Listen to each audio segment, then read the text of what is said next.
The United Kingdom is not exactly well known for having volcanoes, especially ones large enough to form vast collapse calderas in the ground such as seen at Crater Lake in Oregon or Riani in Indonesia. Yet, if you go back far enough in time, you will find that almost every country on Earth was once the site of incredibly explosive volcanism. Case in point, I would like to bring your attention to an area of Scotland today known for its fantastic mountainous terrain, scenery, and hiking. What I am referring to is Glen Coe, which today might not look much like a volcano. Yet, the evidence of its cataclysmic past is hiding in plain sight. For example, here is a view of two mountains in the northwest of the complex. On the left mountain, every single rock unit you see is volcanic in origin. These include andesites, which are typically erupted at grey top stratovolcanoes, and rhyolites found at some of the planet's most explosive volcanoes. While you might think that these rock units were emplaced after thousands or tens of thousands of years across multiple eruptions, what if I were to tell you that 3 of these rock units, including the lower Etov rhyolite which is more than 100 meters or 330 feet thick, formed in a single volcanic eruption? In fact, there are distinct rock units associated with 7 incredibly voluminous explosive eruptions of unimaginable size found within the Glen Coe complex, with certain individual layers of thick ash and ignimbrite as much as 200 meters or 660 feet thick forming in as little as 4 days' time. If you had only been in this very spot a mere 420 million years ago, its Silurian period would not have looked so peaceful, having instead looked like this barren destroyed landscape with smoldering ash covering everything in massive drifts.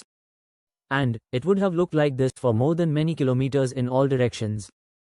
So, how exactly do we know all of this? One point of suspicion revolves around a rock unit known as the Leven schist.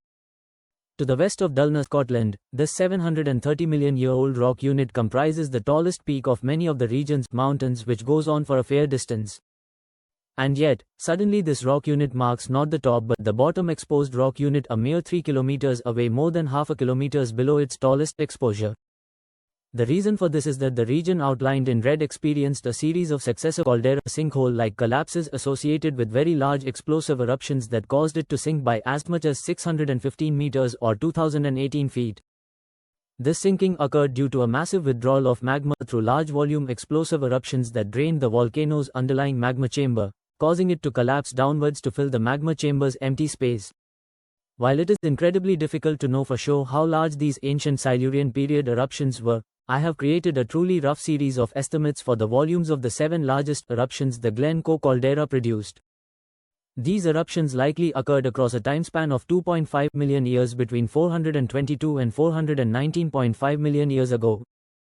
These major eruptions produced widespread caldera-forming eruptions, pyroclastic flows, resulting in the deposition of a welded rock type known as ignimbrite.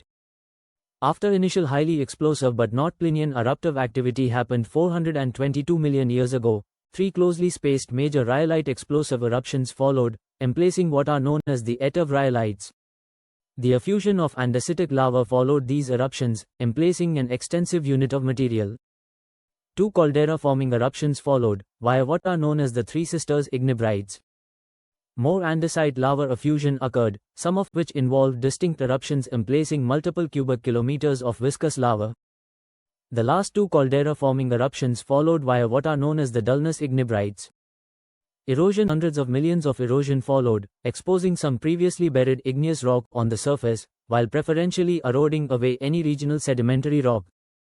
During the Pleistocene Ice Age, glaciers repeatedly carved away at the rock units of Glen Coe, exposing its numerous volcanic layers to the world, and separating previously connected swaths of rock with valleys. Today, what remains is a fascinating example of large-volume explosive volcanic eruptions during a different time in the planet's geologic history. As a final note, I would like to thank my new YouTube channel member Blue Destructor for supporting my work.